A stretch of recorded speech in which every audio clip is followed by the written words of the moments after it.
కుతంత్రాలు పన్నాగాలకి ఈరోజు శ్రీకారం చుట్టడం జరిగింది. అయితే ఇంతవరకు అనేక సందర్భాలలో ఫిర్యాదులు రావడం, ఆ ఫిర్యాదులకు సంబంధించి కేసులు నమోదు చేయడం అనేటువంటిది భారత శిక్షా స్మృతిలో అమలు చేసేటువంటి ఒక ప్రధానమైనటువంటి అంశం. ఎన్నడూ లేనటువంటి విధంగా పాత కేసుల్ని తిరగదోడడం, ఆ పాత కేసుల్లో తనకు వ్యతిరేకంగా ఉండేటువంటి వాళ్ళు తను ఎవరినైతే శత్రువులుగా భావిస్తారో, తనని ఎవరినైతే ప్రశ్నిస్తారో వాళ్ళందరినీ ఆ కేసుల్లో ఇరికించడం, దీనికి పరాకాష్ఠగా కొత్త కేసులు సృష్టించడం, తయారు చేయడం ఎప్పుడు లేదు. బహుశా భారతదేశంలో ఒక ఆంధ్ర రాష్ట్రంలో కూటమి ప్రభుత్వంలో చంద్రబాబు నాయుడు నేతృత్వంలో తప్ప కేసులు తయారు చేసి, కొత్త కేసులను తయారు చేసి, మ్యానుఫ్యాక్చరింగ్ ఆఫ్ కేసెస్ ని మ్యానుఫ్యాక్చర్ చేసి దాంట్లో తనకు వ్యతిరేకంగా ఉన్నటువంటి వాళ్ళని, తన కక్ష కట్టినటువంటి వాళ్ళని, తనకు ఎవరి మీద అయితే బాధ ఉందో కోపం ఉందో వాళ్ళందరినీ కేసుల్లో ఇరికించేటువంటి ఒక దుష్ట పన్నాగానికి ఈరోజు చంద్రబాబు నాయుడు గారి ప్రభుత్వం శ్రీకారం చుట్టడం జరిగింది. ఈరోజు చంద్రబాబు నాయుడు అనేక విషయాలు రోజు మనం పేపర్లో చూస్తున్నాం. ఈరోజు కాకినాడ పోర్టు విషయానికి సంబంధించి పుంకాలుగా తన అనుకూల మీడియా ద్వారా ఈరోజు ప్రచారం చేయించడం, ఇది రాజకీయ లాభం కోసం తప్ప మరొక పరిస్థితి కాదు. ఈరోజు జగన్ గారి మీద అనేక రకాలైనటువంటి ఆరోపణలు చేయడంతో పాటు దానికి సంబంధించి కాకినాడ పోర్టు విషయంలో రాజకీయ లబ్ధి కోసం సుబ్బారెడ్డి గారి అబ్బాయి మీద, ఆయన కుమారుడి మీద, సాయిరెడ్డి గారి మీద, వీళ్ళందరి మీద ఏదో ఒక విధంగా ఒక తప్పుడు ఆరోపణలు చేసి వాటిల్ని ఎవరో ఒకరి దగ్గర తప్పుడు ఆరోపణలు చేయించి వాటి ఆధారంగా, ఆ ఫిర్యాదుల ఆధారంగా ఈరోజు కేసులు నమోదు చేసేటువంటి ఒక దుష్ట సాంప్రదాయానికి చంద్రబాబు నాయుడు గారు ఓడిగట్టడం జరిగింది.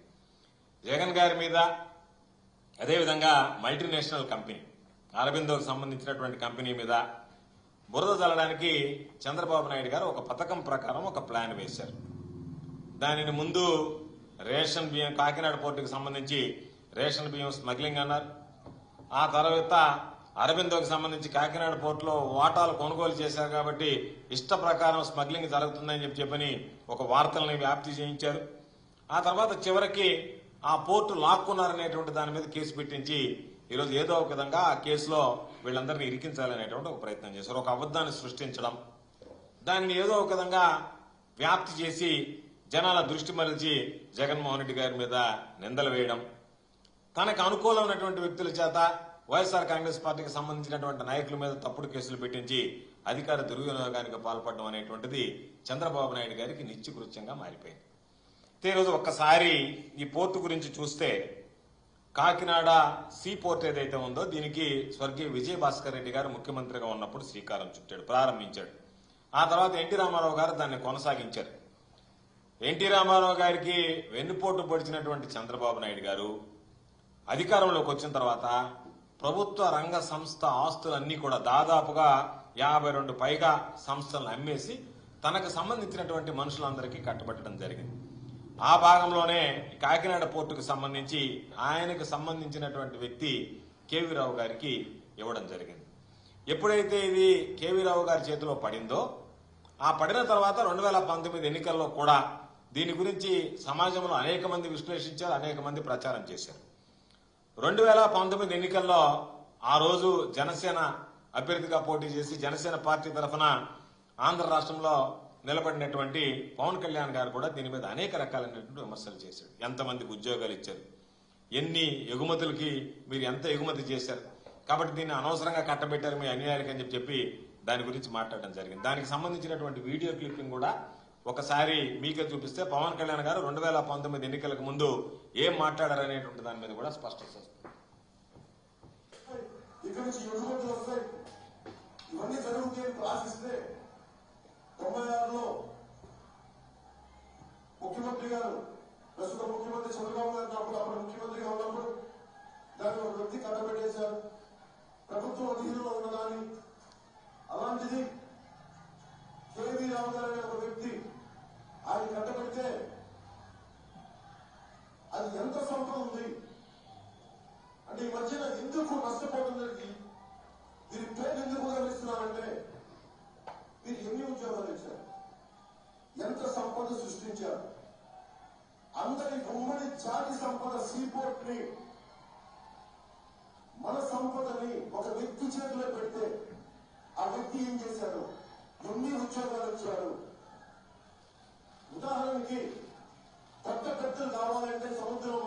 స్కూల్ పెట్టడానికి 5, 6, 7 అని చెప్పి ఒక కొత్త మరి చేసినప్పుడు ఇందాకే చూసాం. చదువుతా ఉంటే మైనింగ్ శాఖ వాళ్ళకి పంపించారు. మీరు అడ్డగోలుగా హోప్ ఐలాండ్ లో ఇసుకను కలిపేసి అక్కడ మీరు పెట్టేస్తే నాకు అనిపించింది 5, 6, 7 భక్తులు పెడితే ఈ మృతి తాలూకు కేవీ రావు గారిని చూస్తే నాకు అనిపించింది ఈయన నాకు ఎలా తెలుసు అంటే ఈయన అందరం వెల్లడి వెంకటేశ్వరరావు గారు అంటారు. ఆయనతో నేను 1-2 సందర్భాలు కలిశాను. నాకు అర్థం కాంది మనందరం ఇంత కష్టపడి చదువులు చదివో శారీరక శ్రమ చేసో ఒక అట్టిపండు అనే ఒక చిన్నపాటి దుకాణం వ్యక్తి కూడా దుకాణదారుడు కూడా ఇంత కష్టపడతా ఉంటే మన వెల్లి కార్మికులు పారిశుద్ధ్య కార్మికులు పొద్దున్న లేచినప్పటి నుంచి మురికి కూపాల్లో కొట్టుకొని తిరుగుతా ఉంటాం. వాళ్ళకి కనీసం ఇల్లు లేవు. కానీ ఈ సంపదని దోచుకెళ్ళిపోయిన వాళ్ళు ఏం చేశారు? మనందరి ఉమ్మడి శ్రమని జాతీయ వనరులని వారి వ్యక్తిగత లాభానికి పెట్టుకుని ఈ రోజున కాలిఫోర్నియాలో, లాస్ ఏంజలస్ లో ద్రాక్ష తోటలు సంపాదించుకున్నారు. కానీ మనకి కనీసం ఒక పట్టెడు ఉద్యోగాలు ఇవ్వలేకపోయారు మన కాకినాడ. మరి వీళ్ళందరూ ఎలా మాట్లాడాలి? ఎలా తీసుకురావాలి? ఇదే వ్యక్తి మనం ముఖ్యమంత్రి గారు ఎందుకు మాట్లాడారంటే ముఖ్యమంత్రి గారు తన సత్యం ఎండిపోవడం చూస్తా ఉంటే ఎందుకు మన సముద్రాలు ఎండిపోతాయని భయం వేస్తా ఉందంటే మన కాకినాడ సీజన్ లో ఇదే మంత్రి, ఇదే ముఖ్యమంత్రి గారు ప్రతిపక్షంలో ఉన్నప్పుడు నాట్లతో యువకు చేసిన వ్యక్తి పుట్టినరోజున అదే మళ్ళీ ముఖ్యమంత్రి అయిన తర్వాత ఈరోజు కాకినాడ సీజన్ వదిలేశారు. మేము అభివృద్ధికి జనసేన పార్టీ ఎప్పుడు కూడా వ్యతిరేకం కాదు. కాబట్టి పవన్ కళ్యాణ్ గారు ఇప్పుడు కూటమి ప్రభుత్వంలో భాగస్వామి, ఉప ముఖ్యమంత్రి గారు. మనిషి పార్టీలు మారినంత మాత్రాన ఆయన భావజాలం మారదని నేను ఆశిస్తున్నా. ఎందుకంటే ఆయన స్వయంగా చెప్పినటువంటి మాటలు కేవీ రావు గారి వ్యక్తిత్వాన్ని గురించి చెప్పాడు, చంద్రబాబు నాయుడు వ్యక్తిత్వాన్ని గురించి చెప్పాడు. చంద్రబాబు నాయుడు ఏ విధంగా దోచిపెట్టాడు అనేటువంటిది ఆ రోజు ఆయన జనసేన అధినేతగా చెప్పినటువంటి మాట. కాబట్టి నిన్ను మేము చెప్పేటువంటిది కాదు, నిన్ను తప్పుపట్టింది అందరికన్నా ముందు నీతో ఈరోజు పక్కన కూర్చున్న భాగస్వామిగా ఉన్నటువంటి నీ ప్రభుత్వంలో పవన్ కళ్యాణ్ గారు ఏం మాట్లాడాడంటే దీనిని చంద్రబాబు నాయుడు అయోచితంగా కేవీ రావు అనేటువంటి వ్యక్తికి, అర్హత లేనటువంటి వ్యక్తికి మనందరం కష్టపడి సమకూర్చుకున్నటువంటి సంపదనని దోచిపెట్టాడు అని చెప్పి స్పష్టంగా చెప్పడం జరిగింది. ఇది ఆయన ఆ రోజు చెప్పినటువంటి మాట ఈ రోజు చెప్పకపోవచ్చు.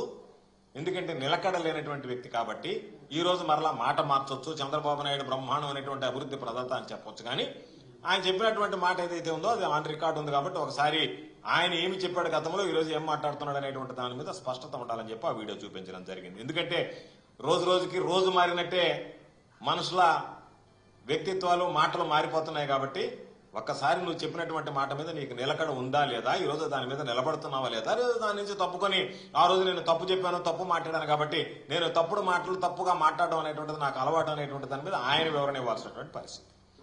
అయితే 1997లో పవన్ కళ్యాణ్ గారు చెప్పింది కరెక్టే. దానిని ఏడీబీకి సంబంధించినటువంటి నిధులతో దానిని అభివృద్ధి చేసి కాకినాడ సీపోర్ట్ అనేటువంటిది ప్రభుత్వ రంగ సంస్థ, ప్రభుత్వ ఆధీనంలో ఉన్నటువంటి సంస్థ.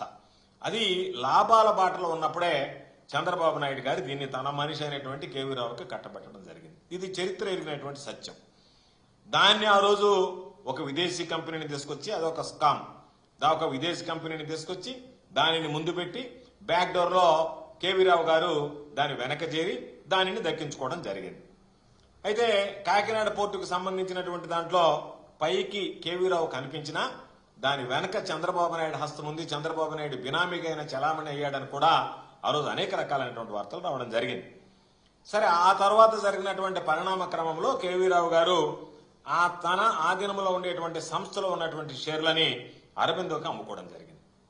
ఒక 2 ప్రైవేటు వ్యక్తుల మధ్య జరిగినటువంటి దానిలో ప్రభుత్వం ఈరోజు దానిలోకి సంబంధించి ప్రవేశించి వాళ్ళ మధ్య ఉన్నటువంటి వాటిలో ఇప్పుడు కేవీ రావును వాడుకుని కేవీ రావుని పావుగా చేసి తనకి ఎవరైతే కక్ష ఉందో, ఎవరి మీద అయితే కక్ష తీర్చుకోవాలనుకున్నాడో దానికి జగన్మోహన్ రెడ్డి గారితో పాటు ఎవరైతే ఆయనకు సంబంధించినటువంటి వ్యక్తులు ఉంటారో వాళ్ళందరి మీద కూడా జగన్మోహన్ రెడ్డి గారిని బురద జల్లుతూ ఆ వ్యక్తులను లక్ష్యంగా ఈరోజు వాటికి సంబంధించినటువంటి సంస్థల మీద దాడి చేయడానికి పూనుకోవడం జరిగింది. ఇప్పుడు కేవీ రావును వాడుకొని దాని ద్వారా రాజకీయ లబ్ధి కోసం కేసులు వేయించేటువంటి ఒక ప్రయత్నం జరిగింది. ఒక్కసారి ఆలోచన చేస్తే ఈరోజు జరిగినటువంటి అన్నిటిలో 41% మాత్రం ఈరోజు దానికి సంబంధించినటువంటి అరబిందో సంస్థకు ఉన్నాయి. 59% షేర్లు ఎవరి దగ్గర ఉన్నాయి? కేవీ రావు గారి ఆధీనంలోనే ఉన్నాయి. కేవీ రావు గారి ఆధీనంలో 59% ఉంటే పోర్టు ఎండీగా ఆయనే ఉంటాడు, సీఈఓగా ఆయన మనుషులు ఉంటారు. నిర్ణయాధికారం అంతా 59% ఉన్నటువంటి కేవీ రావు గారికే ఉంటుంది తప్ప ఈరోజు దానికి సంబంధించి అరబిందోకు రాదు. కాబట్టి బెదిరించి ఈ షేర్లు కొన్నాడు అని చెప్పి ఆయన చేత ఫిర్యాదు చేయడం, పోలీసులు ఎఫ్ఐఆర్ నమోదు చేయడం, ఇదంతా కూడా లాఫింగ్ స్టాక్ కింద హాస్యాస్పదంగా ఉంది తప్ప ఒక పరిణితి చెందినటువంటి వ్యక్తులు తీసుకునేటువంటి నిర్ణయాలు తీసుకునేటువంటి విధానంగా కనిపించేటువంటి పరిస్థితి లేదు. ఒకవేళ నిజంగానే చంద్రబాబు నాయుడు చెప్పినట్టుగా ఈరోజు ఒకవేళ నిజంగా తీసుకోవాలి బెదిరించి అంటే ఫ్రీగానే తీసుకుని ఉండేవాళ్ళు, డబ్బులు ఇచ్చి తెలుసుకోవాల్సినటువంటి పరిస్థితి ఉంది. ఒకవేళ డబ్బులు కూడా ఇవ్వకుండానే బెదిరించి ఆయన దగ్గర షేర్లు లాగేసుకున్నారు అని చెప్పి ఫిర్యాదు చేసినప్పుడు అసలు ఉచితంగానే తీసుకునే దానికి అవకాశం ఉండేది, ఫ్రీగానే తీసుకుని ఉండేవాళ్ళు. కానీ అది జరగలేదు. కాబట్టి కేవలం ఇది ఏదో ఒక విధంగా కక్ష సాధింపులో భాగం అనేటువంటిది ఈరోజు చంద్రబాబు నాయుడు గారు ఆడుతున్నటువంటి నాటకంలో భాగం అనేటువంటిది స్పష్టంగా అర్థమైపోయింది. ఈరోజు ఒక్కసారి చూస్తే ఒకే విధంగా మొత్తం ఒకవేళ నిజంగా ఆ కాకినాడ పోర్టు సంస్థనే ఒకవేళ తీసుకోవాలని అనుకుంటే మొత్తం తీసుకుని ఉండేవాళ్ళు, లేదా మెజారిటీ షేర్లు తీసుకుని దాని నియంత్రణ అధికారాలన్నీ అరబిందో సంస్థలోనే ఉండే చేతిలో పెట్టుకుని ఉండేవాళ్ళు. అవన్నీ లేకుండా 41% నువ్వు అమ్మి 59% కేవీరావు గారు పెట్టుకుని ఆయనే నియంత్రిస్తూ ఆయనే పెత్తనం చేస్తూ ఆయనకు సంబంధించినటువంటి వ్యక్తులే బోర్డులో ఉంటూ వాళ్లే మెజారిటీ షేర్లని అనుభవిస్తూ ఈరోజు 41% అమ్మాం కాబట్టి ఏదో ఒక విధంగా వాళ్ళ మీద కేసు పెట్టాలనేటువంటి ఆలోచనతో ఈరోజు రకరకాలుగా వాళ్ళ మీద కేసు పెట్టేదానికి ఈరోజు కేవీ రావు సంస్థే ఆ సంస్థ మీద ఈరోజు వాళ్ళకి సంబంధించినటువంటి అరబిందో వెనక ఉన్నటువంటి వ్యక్తులను కొంతమందిని పావులుగా చేసి వాళ్ళందరి మీద కేసు పెట్టాలనేటువంటి ఆలోచన. దీని వెనక పక్కా కుట్ర ఉందనేటువంటిది స్పష్టంగా అర్థమవుతుంది. నేను అనుకుంటున్నా సాధారణంగా ఇటువంటి పోకడలు కొనసాగితే చంద్రబాబు నాయుడు గారు చెప్తున్నారు, వాళ్ళని తీసుకొస్తాం వీళ్ళని తీసుకొస్తాం రెడ్ కార్పెట్ పరుస్తాం. రెడ్ కార్పెట్ పరవడం కాదు, ఉన్నటువంటి వాళ్ళు పారిపోతారు. ఎవడన్నా ఇద్దరు వ్యక్తులు లావాదేవీలు చేయాలి అంటే దానిలో ప్రభుత్వ జోక్యం చేసుకుంటుంది అని అంటే ఇది కొత్త సాంప్రదాయానికి తెరతీశాడు. బహుశా ఎవరన్నా బహుళ జాతీయ సంస్థలు కానీ లేదా ఇద్దరు పెద్ద